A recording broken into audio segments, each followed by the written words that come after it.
사랑을 배워가며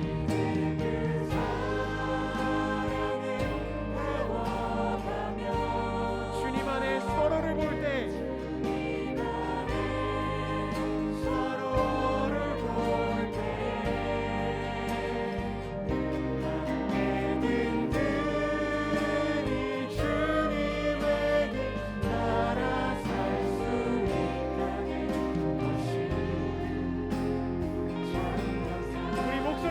찬양합시다. 이젠 그 사랑을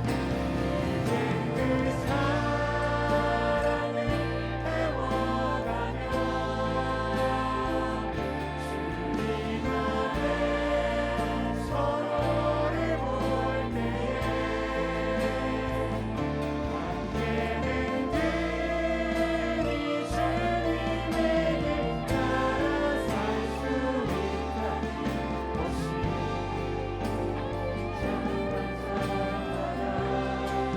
주님 주신 마음 알아가며 주님 주신 마음 알아가며 함께 서로 믿어주고 보이지 않아도 서로를 위해 기도하며 함께하는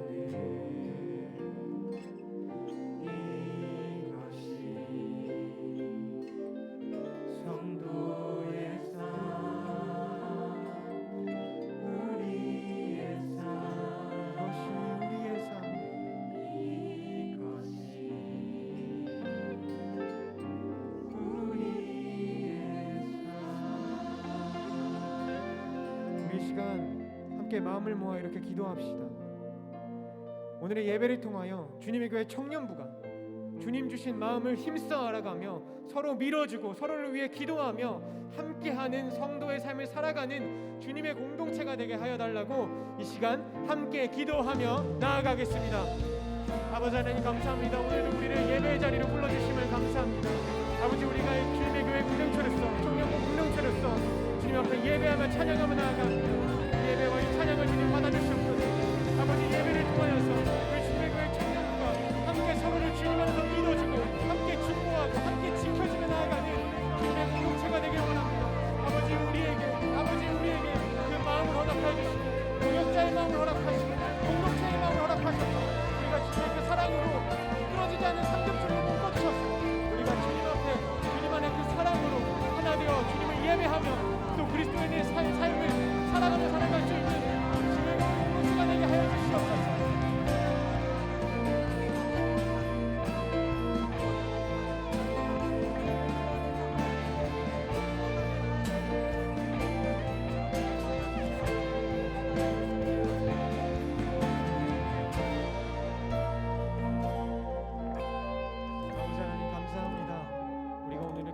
예배할 수 있게 하심을 감사합니다. 우리가 이 시간 주님 앞에 예배로 나아갈 때 우리를 주님의 사랑의 끈으로 묶어주셔서 우리가 한 마음 주님을 온전히 사랑하는 그 한 마음으로 다 함께 손잡고 주님 앞에 찬양하며 나아갈 수 있는 우리 주님의 교회 공동체 되게 하여 주시옵소서. 이 모든 말씀 우리 주 예수 그리스도의 이름으로 기도드립니다. 아멘.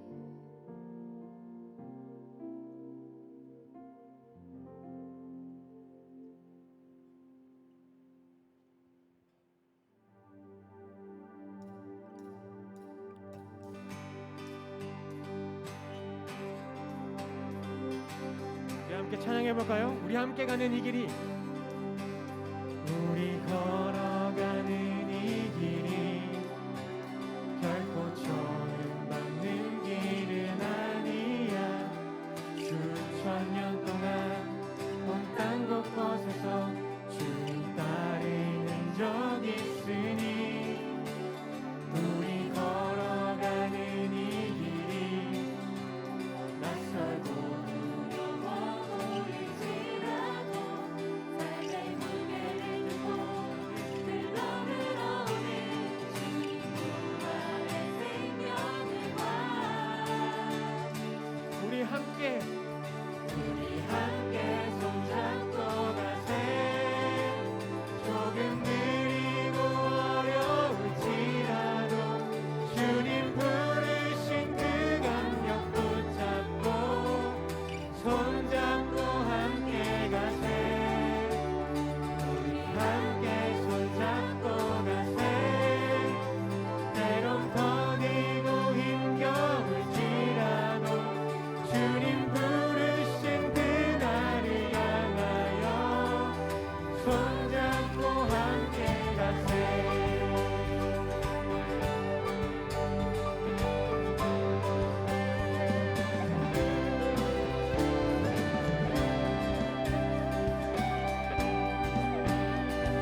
손잡고 함께 갈 때 우리 동행하실 주님을 찬양합시다.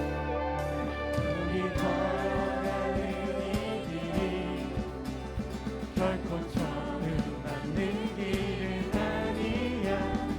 수천 년 동안 온 땅 곳곳에서 주님 따르는 적 있으니 우리 걸어가는 이 길이 낯설고 두려워 보일지라도 삶의 무게를 끄고 흘러들어오는 주님 부활의 생명을 봐.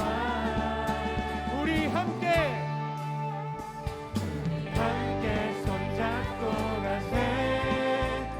조금 느리고 어려울지라도 주님 부르신 그 감격 붙잡고 손잡고 함께 가세. 우리 함께 손잡고 가세.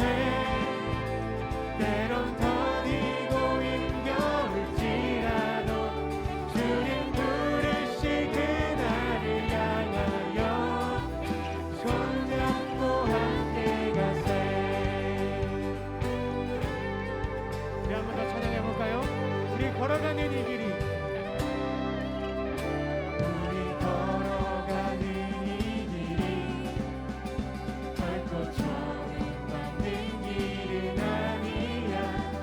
수천 년 동안 온 땅 곳곳에서 주님 따르는 적 있으니 우리 걸어가는 이 길이 낯설고 두려워 보일지라도 삶의 무게를 끄고 흘러들어오는 주님 부활의 생명을 봐.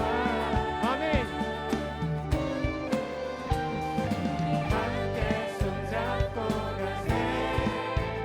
조금 느리고 어려울지라도 주님 부르신 그 감격 붙잡고 손잡고 함께 가세. 우리 함께 손잡고 가세. 때론 더디고 힘겨울지라도 주님 부르신 그날을 향하여 손잡고 함께 우리 함께 더 찬양합시다. 우리 함께 손잡고 가세.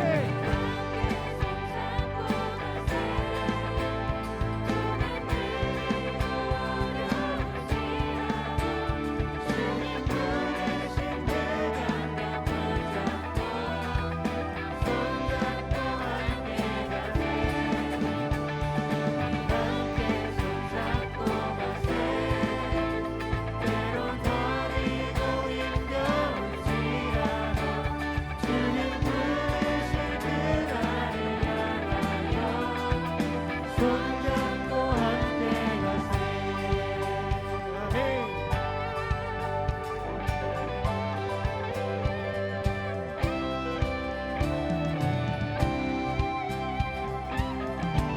우리가 손잡고 함께 갈 때 우리와 동행하실 그 주님의 이름을 찬양합니다. 할렐루야.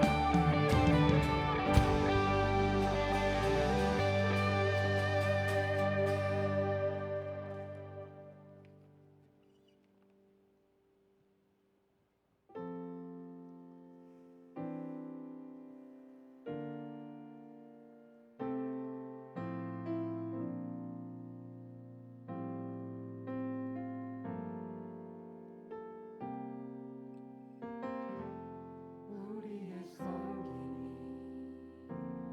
더 낮은 곳으로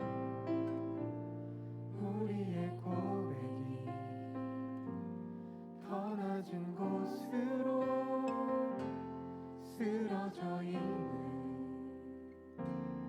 그들을 향해 당신이 그랬듯 더 낮은 곳으로 낮은 곳으로 우릴 초대하네. 함께 하자고 말씀하시네. 우리도 예수 그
주님이 우리와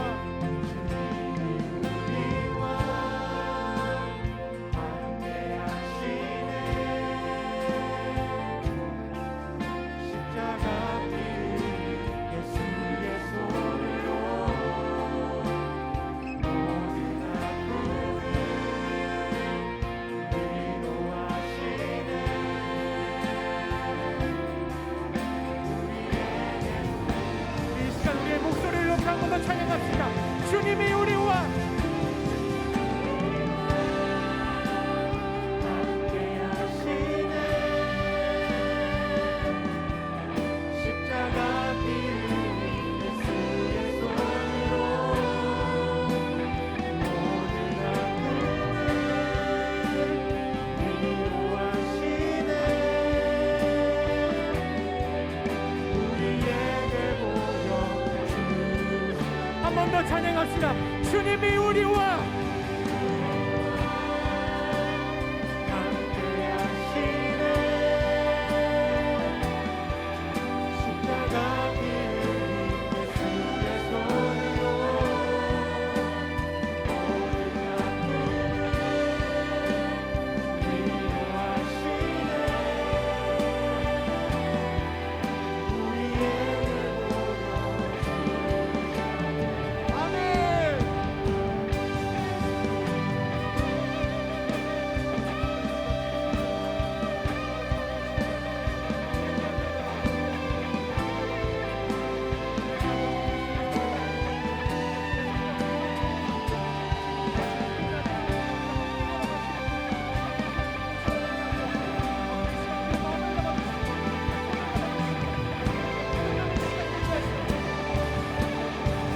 주님이 우리와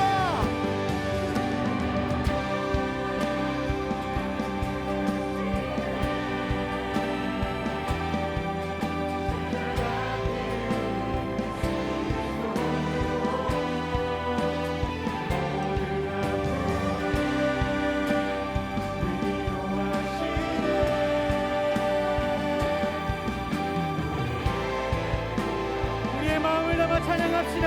하나님 우리와 영원히 함께 하시네. 하나님 우리와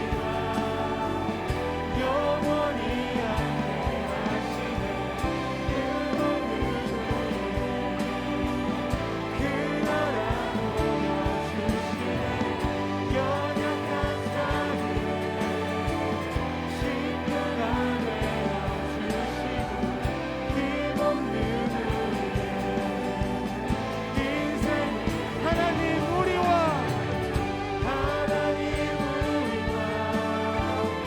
영원히 함께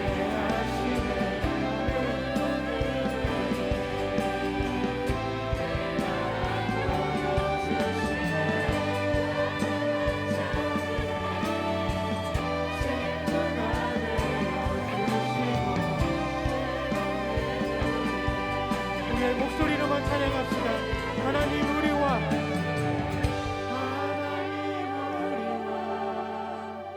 영원히 함께 하시네. 꿈없는 우리의 그 나라 보여주시네. 연약한 자들의 친구가 되어주시고 힘없는 우리의 인생을 위로하시네.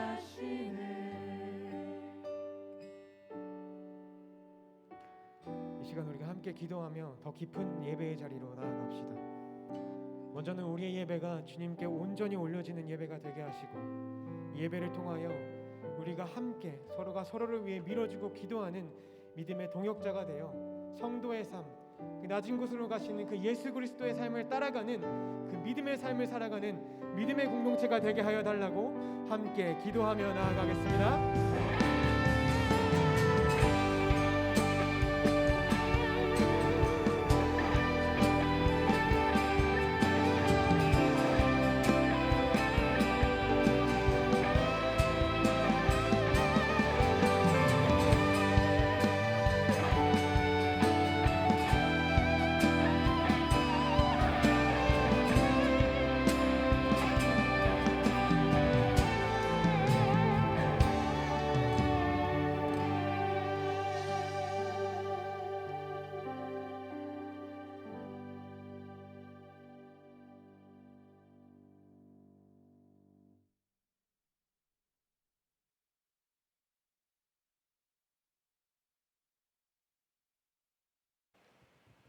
사랑의 하나님 감사합니다. 이 시간 또다시 주님 앞에 나와 경배와 찬양을 드리게 하시니 감사합니다.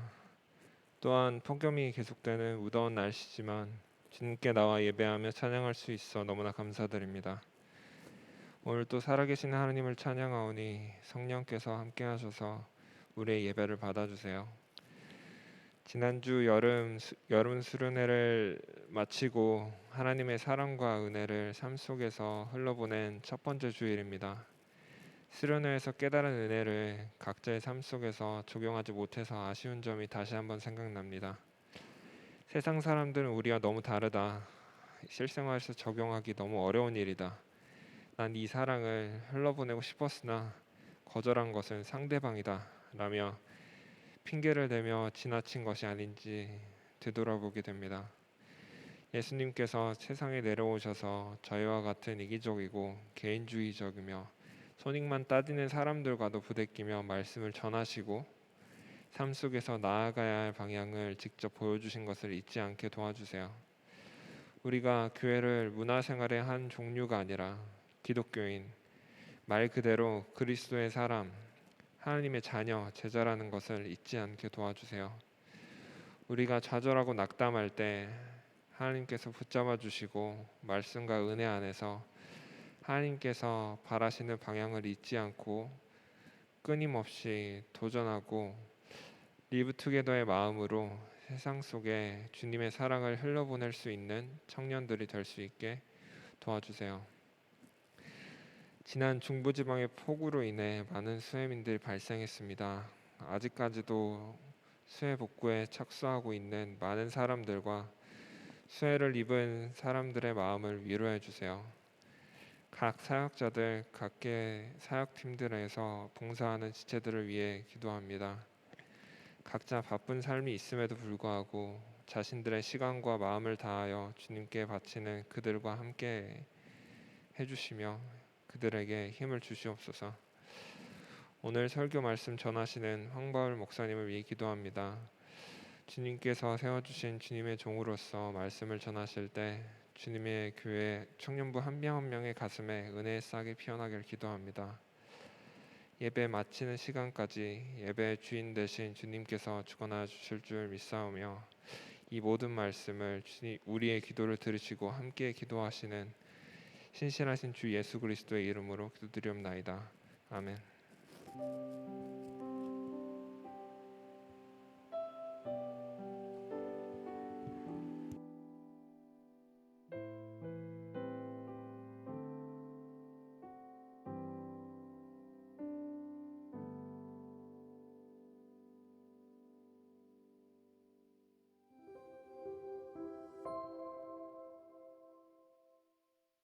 8월 21일 청년부 광고 안내드립니다. 코로나19 바이러스의 확산과 확진자 증가에 따라 방역수칙을 철저히 지켜주시기 바랍니다. 이에 따라 교회 내 모임과 취식은 자제해 주시기 바랍니다. 온라인 예배는 매주 주일 오후 2시 반 유튜브 실시간 스트리밍으로 진행됩니다. 청년부의 모든 공지사항은 카카오톡 플러스 친구를 참고해주세요. 카카오톡에서 PCL 주님의 교회 청년부를 검색해서 채널을 추가해주세요. 14기 이인택 형제가 새가족 등록을, 8기 박정호 형제, 22기 변상혁 형제, 26기 김병곤 형제, 26기 김혜림 자매가 새가족 재등록을 했습니다. 청년부와 함께하게 된 여러분을 진심으로 환영합니다. 오늘 예배 후 김마리아관 1층 로비에서 여름 수련회 사진이 게시됩니다.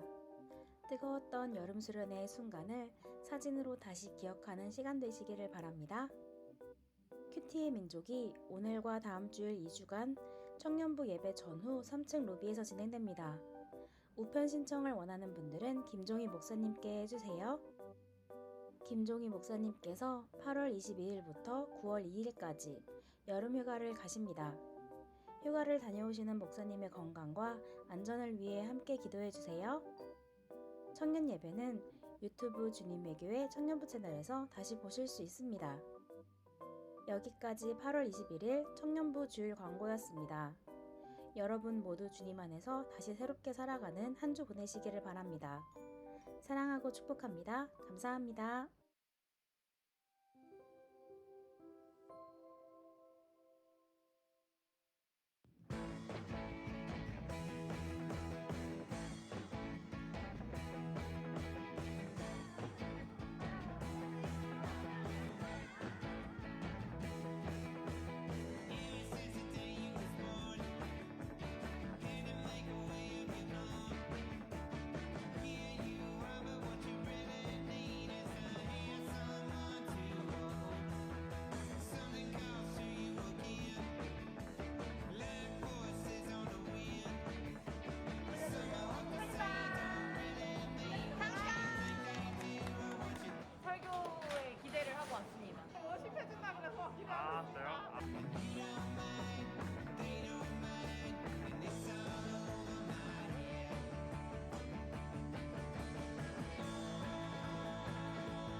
네, 수련회 후 첫 번째 주일 현장에서 그리고 온라인으로 예배드리는 사랑하는 우리 주님의 교회 청년들을 주님의 이름으로 축복하고 환영합니다.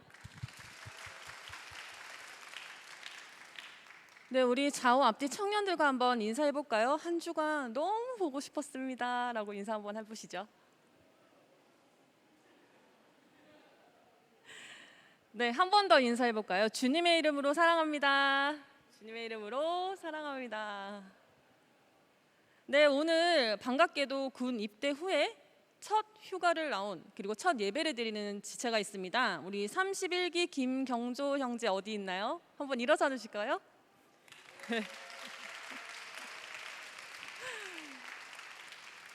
네, 우리 김경조 형제가 거수경례로 인사할 때 우리 청년들은 큰 환영의 박수 부탁드립니다. 차렷 경례.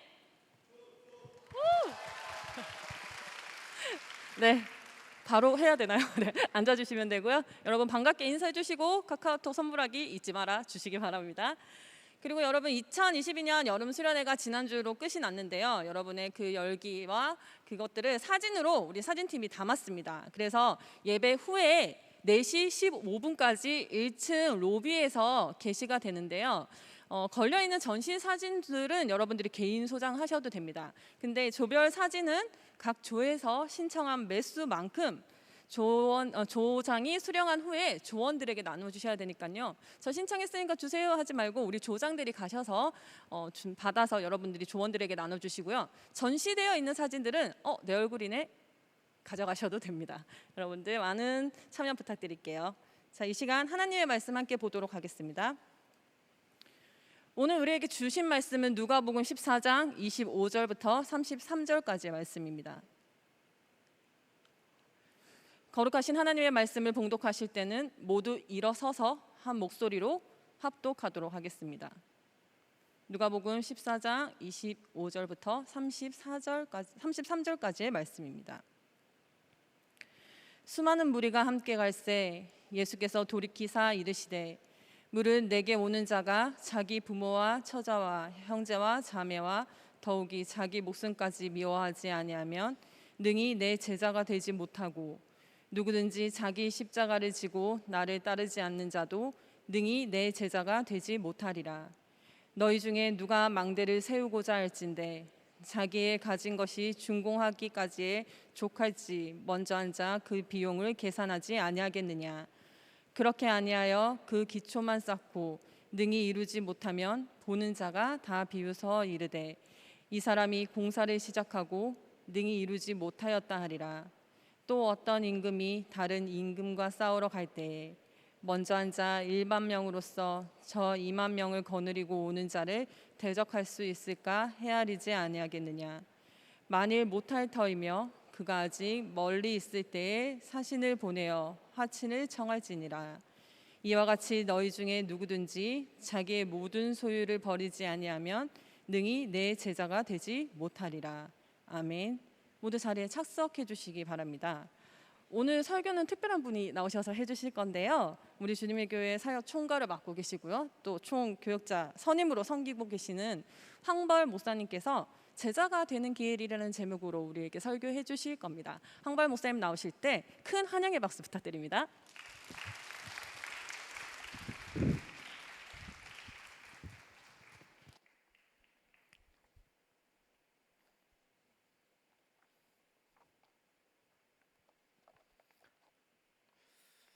네, 이렇게 청년부 설교할 수 있도록 하나님께서 은혜 주시고 귀한 자리 세워주셔서 감사드리고 또 여러분들 만나서 주의 말씀 함께 나누면서 제자 되는 길, 그 길 함께 걸어갈 수 있게 하심에 정말 감사합니다.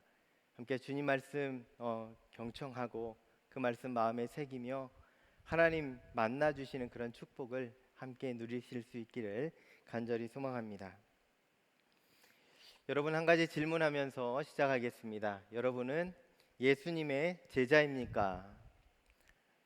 누군가가 여러분에게 예수님의 제자입니까? 라고 묻는다면 여러분 뭐라고 대답하시겠습니까? 여기 계신 많은 청년들이 저는 예수님의 제자입니다 라고 말했으면 참 좋겠습니다. 그러나 그렇게 대답하지 못하고 머뭇거리는 분들이 참 많을 거라 생각이 됩니다. 마음속으로는 이렇게 생각하겠죠. 예수님, 저는 아직 제자는 아닌 것 같습니다. 제자 엄청 노력한 적도 있고요. 지금은 아예 제자들 생각도 못하고 있는데 저는 예수님 제자는 아닙니다 라고 대답하는 청년들이 어쩌면 더 많을지도 모르겠습니다. 여러분, 그렇다면 누가 제자입니까? 어떤 사람이 예수님의 제자입니까?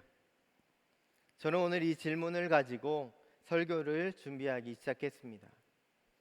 여러분, 성경에서 말하는 제자, 이 제자를 사전적 의미로 먼저 살펴보면 예수님의 가르침을 받아 그의 뒤를 따르는 사람이라고 정의해 볼 수 있습니다. 여기서 우리는 예수님의 가르침을 받아라는 부분에 먼저 시선이 쏠립니다. 이 부분은 어느 정도 우리가 수용할 수 있는 것 같아요. 지금까지도 그렇게 살아왔고 그렇게 살아가려고 노력했고 오늘도 성경 말씀을 읽으며 또 들으며 주님의 가르침을 받아서 살아가고 있기 때문에 우리는 이 부분에 시선이 쏠립니다. 아, 그래도 나는 예수님의 가르침을 받고 있어.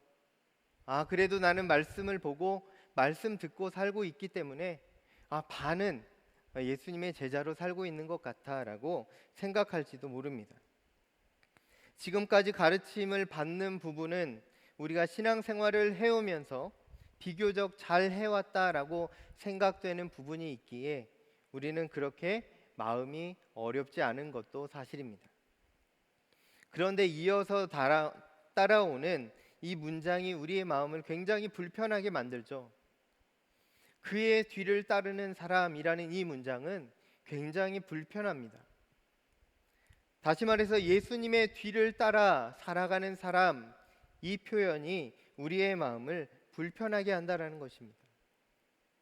왜냐하면 말씀으로 가르침도 받았고 그 내용이 무슨 내용인지도 알고 있지만 예수님 뒤를 따라 살아가는 것이 만만치 않기에 우리는 당신은 예수님의 제자입니까? 라는 질문에 쉽게 네라고 대답하지 못했던 것입니다. 여기서 함께 살펴볼 질문이 있습니다. 그 부분들이 있는데요. 제자란 누구인가? 라는 질문을 들었을 때 우리의 마음속에는 두 부류의 사람들이 떠오르게 됩니다.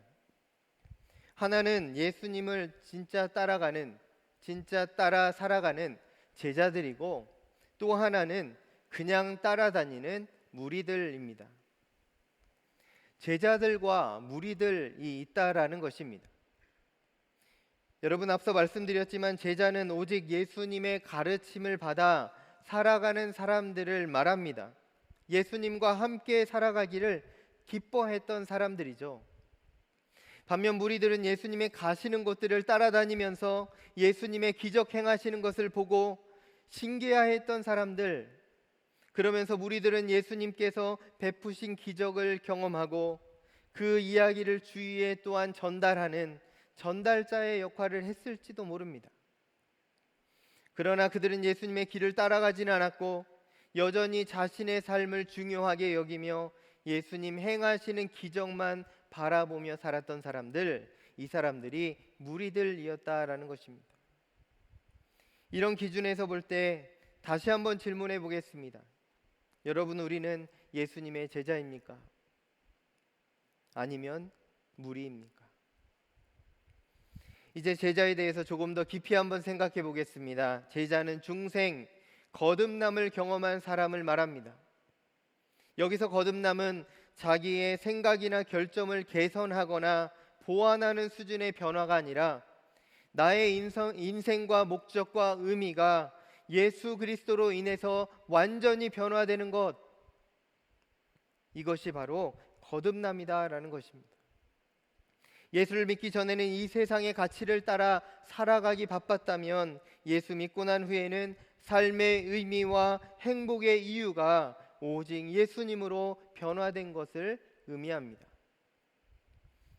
사람은 누구나 자기 나름대로의 삶의 목적과 인생관이 있기 마련입니다. 그러나 거듭난 사람들에게는 공통된 점이 하나 있는데 그것이 바로 예수 그리스도가 그의 중심에 있다라는 것입니다. 예수 그리스도가 그의 삶의 목적이 되고 예수 그리스도가 그가 이루어가는 삶의 목적 가운데 중심에 서 계신다라는 것이죠. 그렇다면 우리의 삶의 목적이 어떠한지 이 시간 한번 점검해 보길 원합니다. 우리는 모두 다 대답할 수 있어야 됩니다. 오직 우리의 삶의 목적이 예수 그리스도입니다 라고 고백할 수 있어야 됩니다. 이 삶의 목적에 대한 대답을 할 때 우리의 마음 중심에는 떨림이 있을 거예요. 걱정과 근심이 있을 거예요. 왜냐하면 우리의 삶의 목적이 예수 그리스도가 되기 시작할 때 우리의 마음에 내가 신학교에 가야 되나? 아니면 내가 다니는 직장을 내려놓고 선교지에 나가야 되는 건가? 내가 추구하는 세상에 그 무엇을 하나도 이루지 못한 채 그저 말씀 붙들고 복음으로 살아가야 되는 것 아닌가라는 걱정이 들기 때문입니다. 여러분 어떻습니까? 정말 그 마음 가운데, 여러분의 마음 가운데 이런 생각이 들었습니까? 그렇다면 여러분 지금까지 예수님의 말씀을 잘못 이해한 것입니다. 예수님의 가르침을 지금까지 수년, 수십 년 동안 들어왔어도 여러분 예수님의 가르침을 잘못 받은 거예요. 우리 예수님의 가르침을 잘 받고 살아가고 있다라고 우리는 자부할 수 있지만 그 가운데 잘못된 하나님의 말씀으로 우리를 불편해하게 만들면서 살아가고 있었을지도 모릅니다. 여러분 예수님께 부름받으면 예수님의 제자로 살아가게 되면 신학교에 가야 됩니까? 선교사로 파송받아야 됩니까?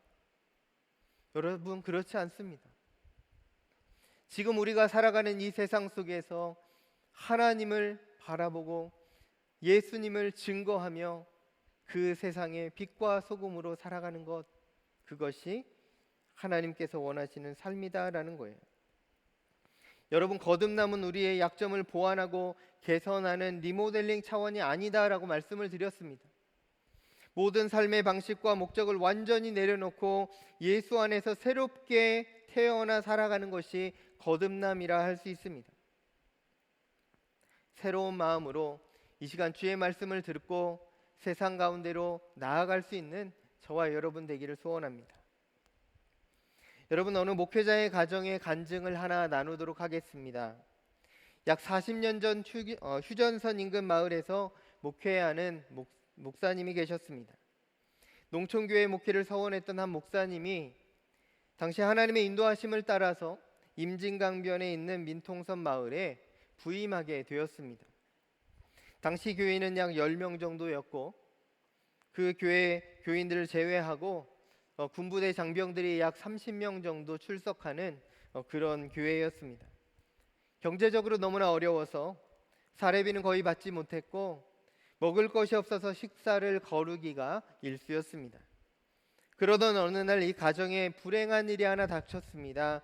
당시 임신 중이던 사모님이 영양실조로 출산 예정일을 2달여 앞두고 집에서 아기를 조산하게 된 것입니다.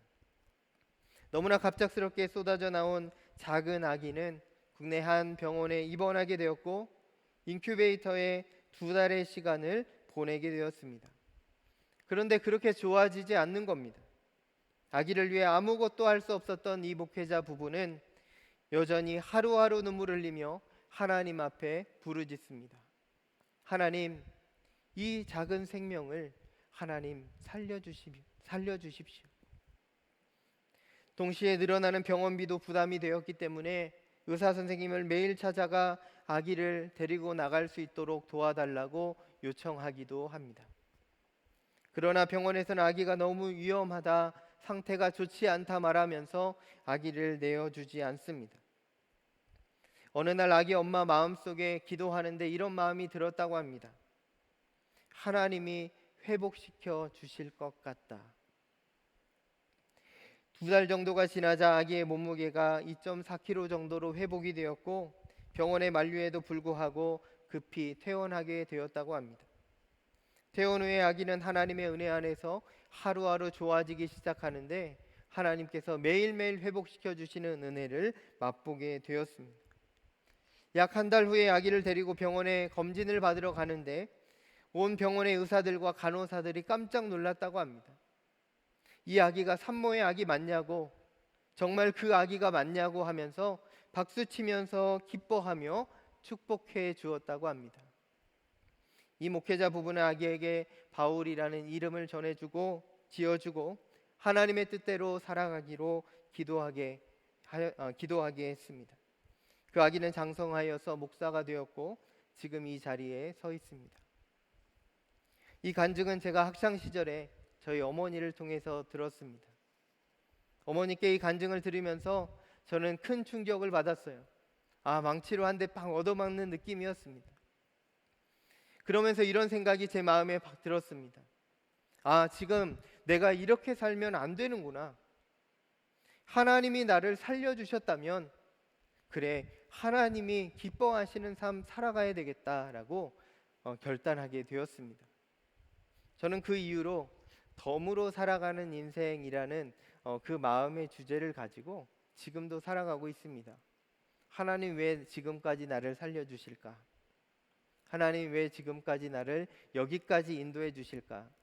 매일 기대하며 그렇게 살아갑니다. 내일은 하나님 나를 어떻게 인도하실까? 1년 후에는 나를 어떻게 이끌어 주실까? 내가 걱정한 대로 되어지지 않았던 인생이기에 하나님 앞에서 이런 생각을 하면서 살아가는 거예요. 하나님 나 어떻게 사용해 주실 거예요? 하나님 나 어떻게 인도해 주실 거예요? 매일 기도하며 기대하며 나아가는 것이 오늘 우리의 인생이 아니겠습니까? 저는 그러면서 이런 생각하는 거예요. 하나님 그때 저 살려주지 않으셨으면 저는 아무 말 하지 못하고 이 세상을 떠났을 것이 분명합니다. 그렇게 저는 제 인생을 하나님께서 허락하신 보너스 인생으로 여기며 살겠습니다. 결단했습니다. 이제 이 출생의 간증은요, 제 간증이 되었습니다. 저희 어머니의 간증을 넘어서 이제 저의 간증으로 들어왔어요. 이 사건 이후로 제가 살아가고 있는 단 하나의 이유가 무엇이냐고 묻는다면 오직 하나님의 은혜, 하나님의 계획, 하나님을 기대하는 것, 그것이 저의 삶의 목적이 되었던 것입니다. 저는 이것을 여러분들에게 강요하는 것이 아닙니다. 이러한 삶을 살으라 라고 강요하지 않아요. 그러나 중요한 것은 하나님은 그런 분이다 라는 것을 여러분들에게 소개하는 겁니다. 여전히 누군가 저에게 당신은 예수님의 제자입니까? 라고 묻는다면 그렇습니다. 저는 예수님의 제자입니다. 라고 자신 있게 떳떳하게 대답할 수 없기에 저도 여전히 마음이 불편합니다. 이렇게 생각했으면 여러분 100% 하나님 제자답게 살아야 되지 않습니까? 이런 간증 하나 갖고 있으면 여러분 그렇게 살아가야 되는 것 아닙니까? 라고 여러분이 저에게 반문할 수 있어요. 그런데 저도 연약한 인간입니다. 너무너무 연약합니다. 그래서 100% 하나님 마음에 흡족하지 못해요. 그러나 하나님 앞에서 매일매일 기대합니다. 매일매일 회개합니다. 하나님 저를 불쌍히 여겨 주십시오. 하나님 또 기대합니다. 하나님 저를 사용해 주십시오. 책 한 권을 소개해 드립니다. 제자입니까? 라는 책인데요. 이 책은 후안 카를로스 오르티즈 목사님이 쓰신 저서입니다. 오르티즈 목사님은 목회 초기에 아르헨티나에 있는 교회에서 약 200명 정도 모이는 교회에서 목회를 하셨습니다. 여러 가지 방법을 동원했습니다. 그래서 600명 정도 교인으로 부흥 성장시켰습니다. 이후 목사님은 여러 교회를 다니면서 부흥에 대한 강의를 하기 시작했습니다. 그러면서 자신의 부흥의 비결을 나누면서 말씀을 전하곤 했습니다. 그렇게 사역하던 어느 날 기도 중에 하나님의 음성이 들려졌어요. 내용은 이것입니다. 너는 지금까지 교회를 성장시키고 부흥시킨 것이 아니라 네 교회를 살찌웠을 뿐이다 라는 음성을 듣게 됩니다. 이 하나님의 음성을 듣고 이 목사님은 교회에 대해서 다시 생각해 보게 되었습니다. 참된 교회는 무엇인가? 교회는 어떤 모습이어야 하는가라는 질문을 하기 시작합니다. 여러분은 어떻게 생각하십니까? 여러분은 어떻게 교회를 어떻게 생각하십니까? 여러분이 생각하는 참된 교회는 무엇입니까? 오르티지 목사님은 성경을 더 깊이 묵상했고 그 가운데 삶과 교회를 온전히 변화시키는 한 단어를 거기서 발견하게 되는데 그것이 바로 제자였습니다. 제자. 목사님은 그래서 제자입니까? 라는 질문을 던지며 이 책을 기술하기 시작합니다. 이 책은 수십 년이 지난 지금까지도 많은 그리스도인들에게 읽혀지는 베스트셀러입니다. 여러분 정말 중요한 문제 아닙니까? 제자입니까? 라는 질문은 우리 자신에게 매일 던져야 되는 질문입니다. 여러분 우리 예수님께서도 마찬가지였어요. 너는 나를 따르라 말씀하시면서 확인하시며 계속해서 체킹하셨던 부분이 바로 제자라는 거예요. 너 내 제자 맞니? 라는 거예요. 우리도 이 시간 각자에게 질문해 보면 좋겠습니다. 나는 예수님의 제자인가? 여러분 옆에 계신 분에게 한번 이렇게 인사하겠습니다. 당신은 예수님의 제자입니까? 한번 인사하겠습니다. 당신은 예수님의 제자입니까? 불편하시죠? 네. 여러분 이 질문은 우리에게 굉장히 중요한 질문이며 이 질문에 우리는 믿음으로 대답할 수 있어야 돼요. 내 마음으로 대답하는 게 아니라 여러분 이 질문은요 믿음으로 대답하는 거예요. 아직 부족하고 연약하여도 완벽하지 않아도 옆 사람이 물어보면요 이렇게 대답하는 거예요. 네, 나는 예수님의 제자입니다. 뭐 앞에 붙일 필요 없어요. 수식어 붙이지 마세요. 저 연약하고 부족한데요, 제자로 살고 싶은데요, 그러지 마세요. 믿음으로 고백해 보십시오. 네, 저는 예수님의 제자입니다. 저 진짜 예수님의 제자입니다. 이 시간 우리의 삶을 완전히 변화시키며 이끄시는 예수님의 제자된 삶을 살아가기를 함께 꿈꾸며 예수님께서 말씀하시는 이 말씀 함께 나누도록 하겠습니다. 세 가지를 말씀해 주세요. 제자 되는 길 세 가지. 첫 번째, 예수님의 제자가 되기 위해서는 자기 목숨을 미워해야 한다라고 말씀해 주고 있습니다. 함께 누가복음 14장 25절 말씀을 한 목소리로 읽어보도록 하겠습니다. 시작. 수많은 무리와 함께 갈새 예수께서 돌이키사 이르시되 무릇 내게 오는 자가 자기 부모와 처자와 형제와 자매와 더욱이 자기 목숨까지 미워하지 아니하면 능히 내 제자가 되지 못하고. 아멘. 당시 예수님의 주변에는 언제나 수많은 무리가 따라다녔습니다. 지금도 수많은 무리가 예수님을 따라가고 있습니다. 그런 무리들을 돌이키시며 예수님은 제자가 되는 길을 말씀해 주시죠. 오늘 25절 함께 읽은 말씀에서 예수님은 이렇게 말씀합니다. 부모, 형제, 자매, 처자 등의 혈연 관계를 언급하세요. 우리에게 혈연 관계는 매우 중요합니다. 혈연 관계를 떠난 삶은 생각하고 싶지 않는 삶이에요. 대부분 사람들에게 있어서 지금 가장 중요한 것이 어떤 관계입니까? 라고 말하면 첫 번째가 혈연 관계, 두 번째가 친구 관계입니다. 그만큼 우리의 인생 가운데 중요한 것이 바로 혈연 관계인데요. 그런데 예수님께서 이 혈연 관계에 대해서 언급하셨다라는 것입니다. 대부분의 사람들에게 있어서 지금 삶에서 중요한 관계가 혈연 관계인데, 그러면서 기도하는 이유도, 열심히 돈을 버는 이유도, 건강을 잘 지키는 이유도 바로 이 혈연 관계들을 위해서 그렇습니다. 심지어 어떤 분들이 이렇게까지 이야기합니다. 다 가정이 잘 되고 복 받기 위해서 교회도 다니는 거야. 여기서 우리는 신앙생활의 습성을 발견할 수 있습니다. 그것은 바로 내 중심적인 신앙생활입니다. 내 가정을 위해서 신앙생활하고, 나를 위해서 신앙생활하고, 나를 위해서 기도하고, 우리 가족을 위해서 기도하고, 우리의 삶을 한번 돌아보면 좋겠습니다. 우리의 신앙의 자리들을 돌아보면 좋겠어요. 내 중심적인 신앙생활을 얼마나 하고 있는지 우리가 함께 돌아보면 좋겠습니다. 그런데 우리 예수님은 오늘 말씀을 통해서 제자가 되려면 정말 예수님의 제자 되기로 결단하려면 내 중심적인 신앙생활을 버리라라고 말씀하고 계십니다. 우리는 오늘도 예수님을 통해서 더 잘 살기 원합니다.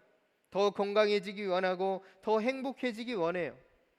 우리는 예수님 통해서 우리의 멋진 미래가 펼쳐지길 원하고 다른 사람들이 우러러보는 직장에 취업하기도 원하고 지금보다 풍족한 물질을 누리며 살아가기도 원합니다. 또 기도하며 바라는 모든 우리의 기도의 제목들을 하나하나 살펴보노라면 거의 나와 연결된 기도의 제목들이 가득 차 있음을 발견하게 됩니다. 주님은 이것을 자기 중심적 신앙생활이다라고 말씀해 주시고 있습니다. 이러한 신앙의 모습 속에서 그 중심은 여전히 나입니다. 여전히 내가 가득 차 있습니다. 우리는 어쩌면 나 자신을 위해서 지금까지 신앙생활 해왔을지도 모릅니다. 그렇다면 이제 주의 말씀을 들었으니 나에서 이제 세상으로, 다른 사람들로, 이웃들로 우리의 눈을 펼쳐 나아가기를 원합니다. 그런 우리들에게 우리 예수님이 말씀해 주셨습니다. 자기 목숨까지 미워하지 아니하면 능히 내 제자가 되지 못하리라. 예수님 시대에 살았던 사람들을 한번 생각해 보겠습니다. 여러분 2000년 전으로 한번 돌아가 보면 좋겠습니다. 예수님이 가시는 곳마다 수많은 사람들이 몰려듭니다. 정말 수천 명, 수만 명의 군중들이 몰려듭니다. 그런데 그 사람들은 무엇 때문에 예수님께 지금 몰려들고 있습니까? 그들은 예수님의 기적을 보려고 모였고 자신의 결핍을 채워가려고 예수님께 달려옵니다. 건강의 문제를 회복하려고 모입니다. 먹는 문제를 회복해 가려고 모입니다. 각자의 삶의 필요를 채우기 위해서 모여들었습니다. 그런데 그들에게 공통점이 하나 있습니다. 그것은 바로 그들의 필요가 채워졌을 때, 즉 배부르게 되었거나 병고침을 받았거나 물질의 어려움이 회복되었거나 핍박의 자리에서 건진받게 되었을 때 그들은 모두 예수님을 떠나 자신의 삶의 자리로 돌아갔다라는 것입니다. 이들은 예수님의 제자가 되기를 원하지 않았습니다. 예수님을 통하여 자신의 모든 문제가 해결받기만을 원했습니다. 그들은 예수님의 제자된 자리에서 돌아섰습니다. 그러나 예수님은 이런 무리를 향하여 제자의 자리로 나아오라 말씀해 주십니다. 두 번째로 예수님의 제자가 되기 위해서는 자기 십자가를 지고 나를 따를 것이니라 말씀하고 계십니다. 27절 말씀을 한번 같이 봉독하겠습니다. 시작. 누구든지 자기 십자가를 지고 나를 따르지 않는 자도 능히 내 제자가 되지 못하리라. 아멘. 본문에서 강조점은 무엇입니까? 자기 십자가를 지는 것, 그리고 예수를 따르는 것, 예수를 따르는 삶. 구약의 아브라함이 하나님의 말씀을 듣고 순종한 후에 그의 인생 가운데 고난이 임하게 된 것처럼 오늘 우리도 어쩌면 하나님의 말씀을 따라 제자의 길로 나아가기로 결단할 때 이 고난이 우리에게 다가올지도 모릅니다. 여기서 제자와 무리의 경계선이 명확하게 드러납니다. 이 고난이 우리에게 다가왔을 때 무리는 이 고난의 길을 거부할 것이고 제자는 이 고난의 길을 담대하게 달게 지나가게 될 것입니다. 수가라는 동네의 사마리아 여인, 돈밖에 모르던 삭개오, 어부로 살아가다 예수님을 만났던 베드로를 생각해 보노라면 그들이 신앙이 깊은 사람이거나 인격적으로 위대한 사람들이 아니었음을 우리는 발견할 수 있습니다. 그런데 이들의 공통점은 무엇입니까? 그것은 예수님을 만난 후에 그들이 추구했던 인생의 목적과 의미가 모두 바뀌어졌다라는 것입니다. 이들은 예수님의 부르심 앞에서 예수님 생각 좀 해보겠습니다, 조금 기도해 보겠습니다 라고 말하지 않습니다. 주저하지 않았습니다. 그들은 예수님을 곧장 따라갑니다. 그렇다고 이들이 결단하도록 강요한 사람도 없었습니다. 같이 가자고 옆에서 부추긴 사람도 없었습니다.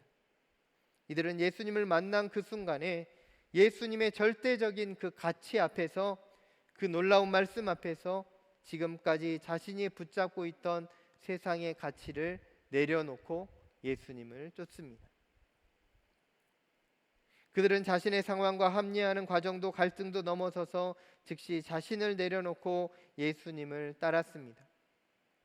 예수님께서 베드로를 부르셨을 때 하셨던 질문을 기억하십니까?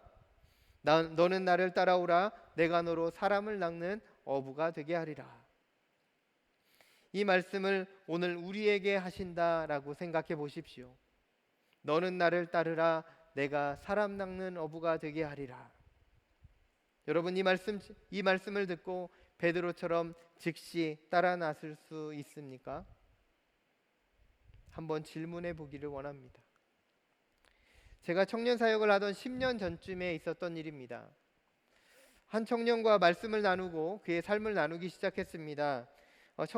이 청년은 하루에 성경을 수십 장 읽었던 청년입니다. 새벽 예배를 수년간 빠지지 않았고 1년간 학교를 휴학하고 단기 선교도 다녀오고 찬양팀도 열심히 했던 청년입니다. 모습만 보면 정말 신실한 청년이에요. 그런데 이 청년이 어느 날 찾아와서 이런 고백을 했습니다. 이제까지 자신은 어떤 것을 하나님께 드리면 하나님이 자신에게 준비해 주신 어떠한 것을 채워주셔야 한다라고 생각했다라는 거예요. 하나님께서 내가 한 것보다 더 큰 것으로 보상해 주실 거야 라고 생각하면서 신앙생활을 했다라는 것입니다. 하나님께 기도할 때도 그랬고 헌금을 드릴 때도 그랬고 예배를 드릴 때도 그랬다라는 거예요. 모든 신앙의 여정 가운데 마음속에, 생각 속에 담겨져 있던 것이 무엇이냐면 보상이었습니다. 보상. 이 청년은 하나님, 내가 이렇게 하면 하나님 이렇게 해주실 거야. 하나님, 내가 이렇게 하면 하나님 우리의 가정, 우리의 인생 이렇게 책임져 주시겠지라고 생각하면서 수십 년을 달려왔는데 하나님의 은혜가, 자신이 생각해 놓은, 자신이 만들어 놓은 수준의 은혜가 임하지 않는 거예요. 그런데 이 모습을 깨닫고 다 자기 자신을 위해서 하나님을 이용했음을 깨닫고 그때 찾아와서 회개하며 함께 눈물로 기도했던 적이 있습니다.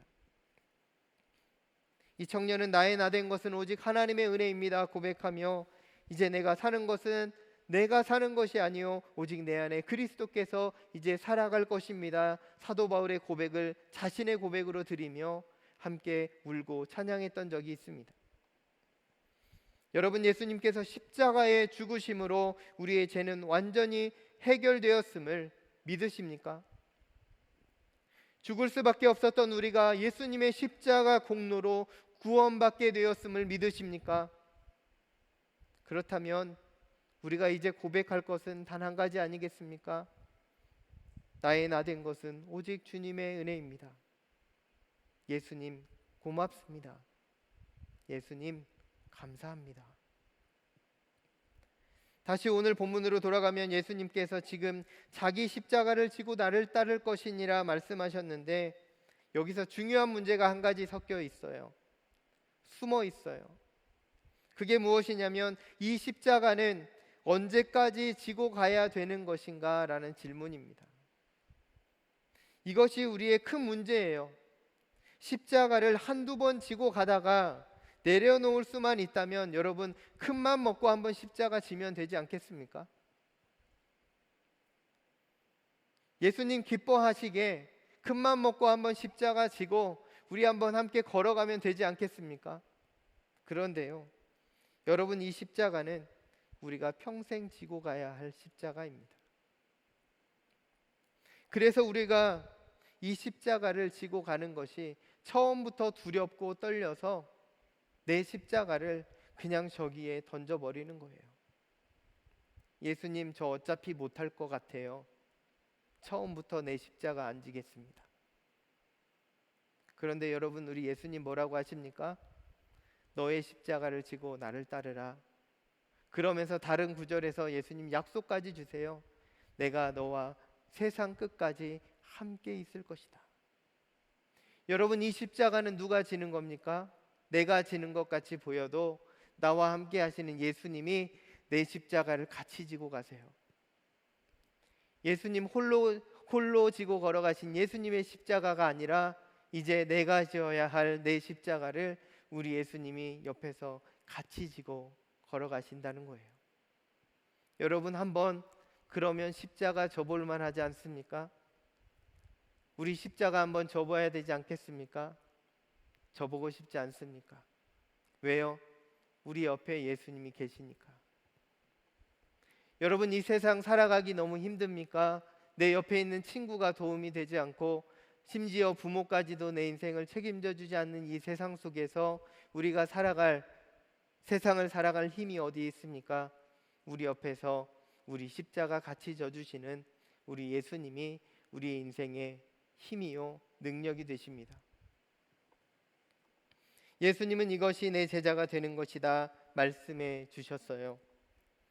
주님의 십자가는 우리에게 무거운 짐이 아니라 이제 나를 더 나되게 하시는, 나를 더 하나님의 자녀답게 만들어 주시는 그 아름다운 십자가인 것을 여러분 꼭 기억하실 수 있기 바랍니다.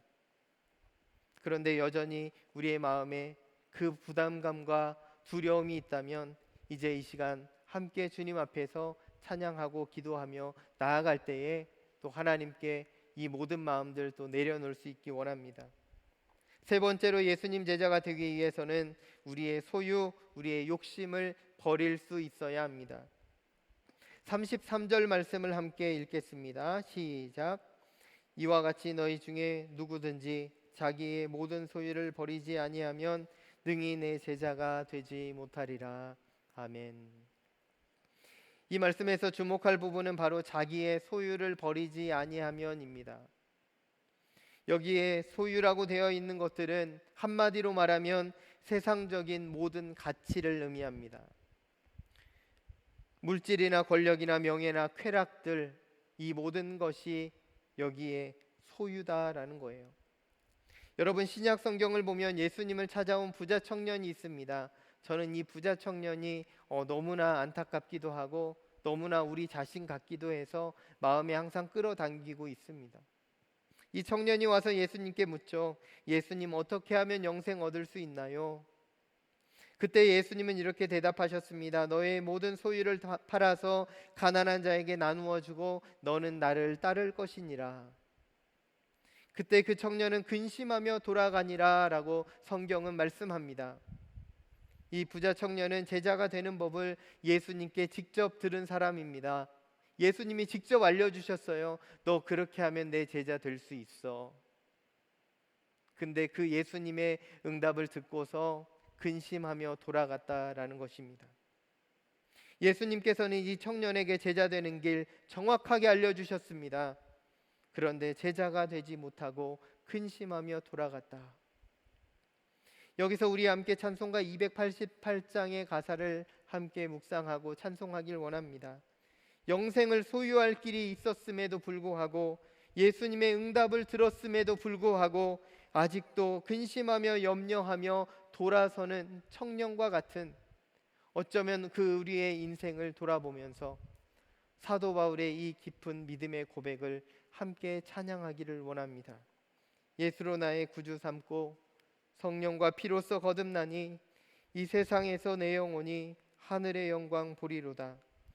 이것이 나의 간증이요 이것이 나의 찬송일세. 나 사는 동안 끊임없이 구주를 찬송하리로다. 함께 찬양하며 나가겠습니다.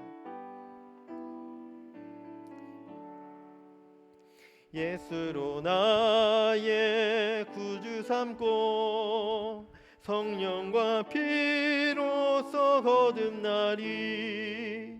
이 세상에서 내 영혼이 하늘의 영광 누리도다. 이것이 나의 간증이요 이것이 나의 찬송일세. 나 사는 동안 끊임없이 구주를 찬송하리로다. 한 번 더 찬양합니다.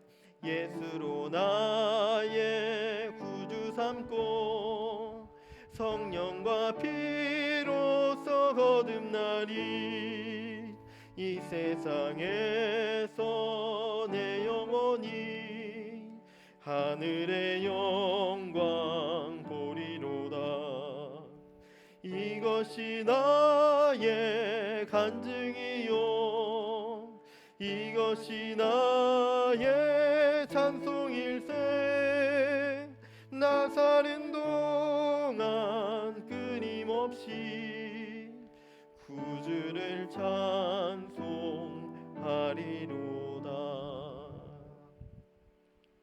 여러분, 이 사도 바울의 고백이요 오늘 우리의 고백 되길 원합니다.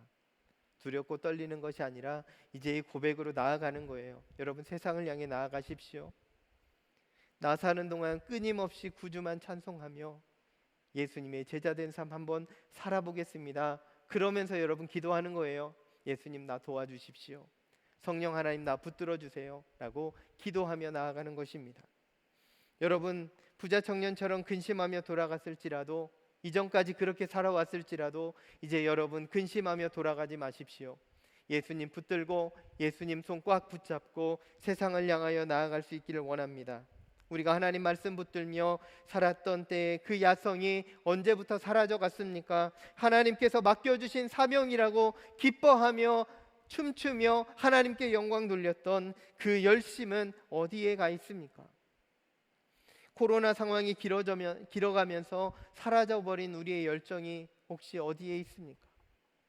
지금 내가 가장 가치 있게 여기는 것은 무엇입니까? 예수님께서 지금 나를 부르신다면 내가 고민하게 되는 부분은 무엇입니까? 예수님의 부르심에 머뭇거리게 되는 이유가 무엇입니까? 그것은 바로 내가 살아있기 때문임을 여러분 꼭 기억하실 수 있기 바랍니다. 내가 여전히 살아있기에 예수님의 부르심이 고민해 보아야 하고 내가 기도해 보아야 하고 그 일의 경중을 따져봐야 하는 것입니다. 그러나 세상의 최대의 가치이신 우리 예수님 앞에서 우리는 어떤 가치도 내세울 수 없는 존재입니다. 예수님이 우리 삶의 최대 가치이시기 때문입니다. 이제 함께 예수님의 제자된 자리, 제자의 길로 함께 걸어가길 원합니다. 더 이상 무리의 자리에 남아있지 않고 이제 제자의 자리로 함께 나아갈 수 있기를 원합니다. 우리가 기억해야 할 제자된 삶, 예수님께서 말씀하신 세 가지의 그 길을 함께 믿음으로 걸어가는 저와 여러분이 되기를 간절히 소망합니다. 이 시간 다 함께 자리에서 일어나서 우리 믿음의 고백을 하나님께 올려드리길 원합니다. 오늘 선포된 하나님의 말씀 앞에서 우리가 새롭게 삶을 결단하며 이 결단이 언제까지입니까? 주님 다시 오실 때까지입니다. 제가 주님 다시 오실 때까지 이 길을 정진해 나아가겠습니다.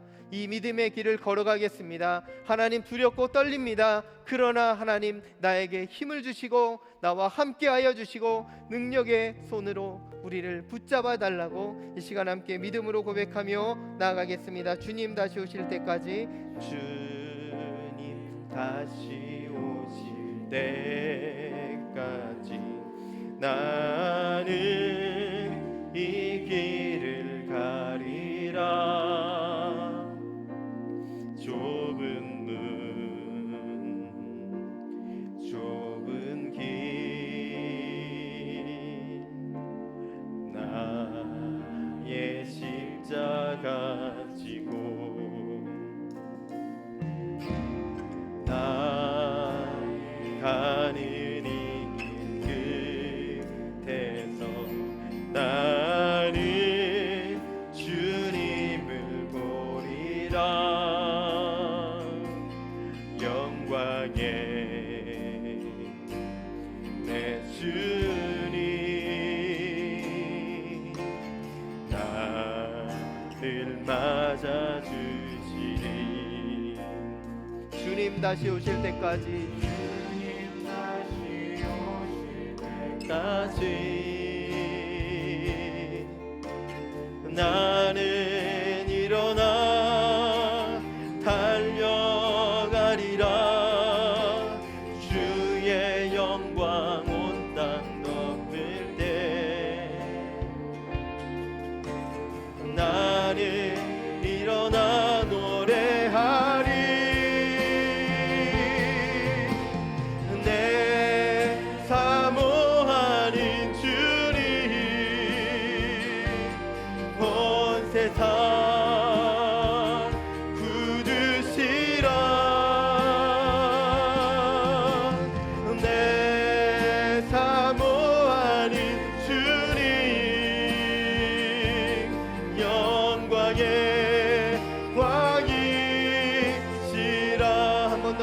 사모하는 주님, 내 사모하는 주님,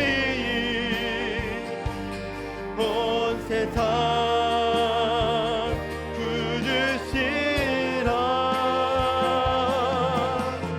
내 사모하는 주님, 영광의 왕이시라.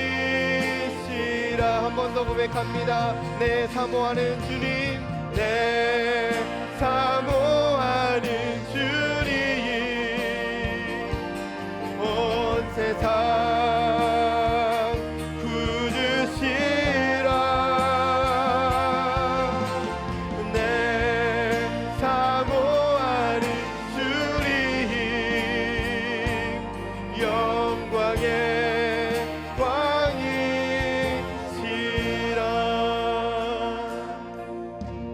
이 시간 함께 기도하길 원합니다. 하나님, 이제 우리가 예수님 따라다니는 무리가 아니라 예수님을 닮아 살아가는 제자로 서기를 원합니다.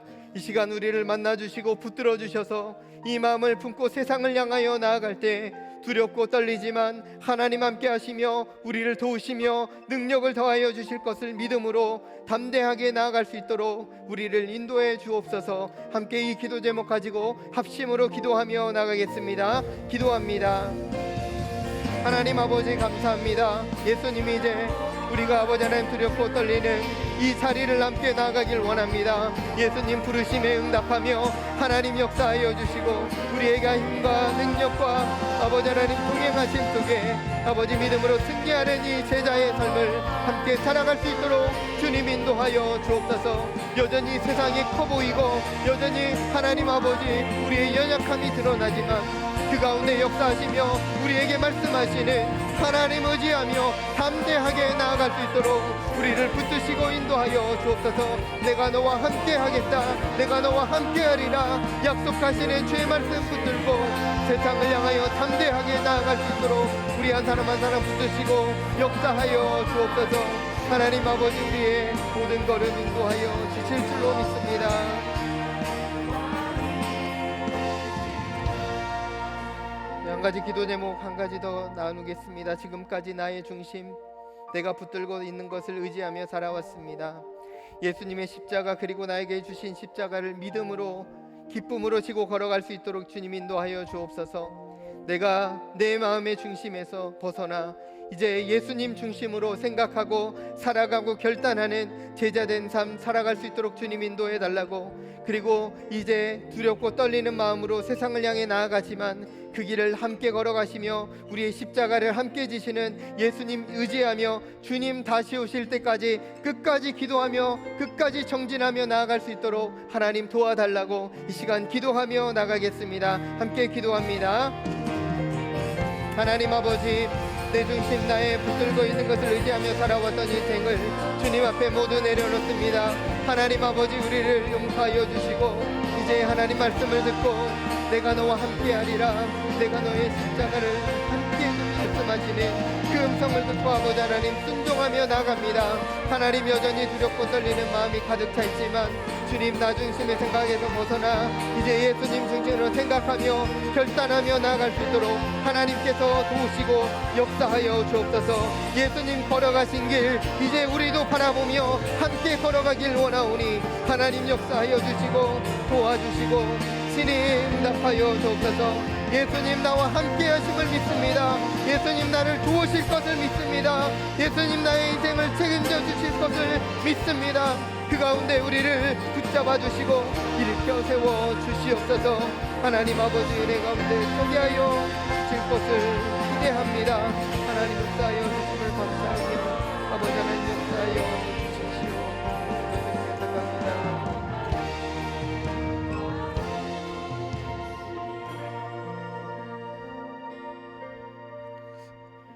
하나님, 이 시간 제자의 길을 우리에게 들려주시니 감사합니다. 여전히 살아있는 우리 자아를 주의 십자가 앞에 모두 내려놓게 하여 주옵소서. 하나님의 마음으로 세상을 다시 바라보게 하시고 세상 속에서 어떤 삶이 하나님께서 원하시는 삶인지 늘 생각하며 묵상하며 기억하며 행할 수 있도록 주님 우리를 도우시고 인도하여 주옵소서. 이제 세상을 향하여 나아가는 청년들을 붙들어 주소서. 이들에게 예수의 제자된 삶이 펼쳐지게 하시고 오직 하나님의 영광을 드러내며 하나님 나라 이루어가는 주의 백성 되게 하여 주옵소서. 하나님 이 시간 올려드린 예물 하나님께 올려드립니다. 기쁘게 받아주시고 오직 하나님의 나라와 영광을 위하여 귀히 쓰임받는 예물 될 수 있도록 주님 역사하여 주옵소서. 모든 영광을 주님께 올려드리며 예수님의 이름으로 기도드립니다. 아멘. 이제는 우리 주 예수 그리스도의 은혜와 하나님 아버지의 크신 사랑과 성령 하나님의 교통하심이 이 시간 말씀을 듣고 예수님의 제자로 살아가기로 결단하는 귀한 주님의 교회 모든 청년들 위에 그리고 그의 삶의 자리 위에 지금부터 영원토록 함께 계시기를 간절히 축원하옵나이다. 아멘.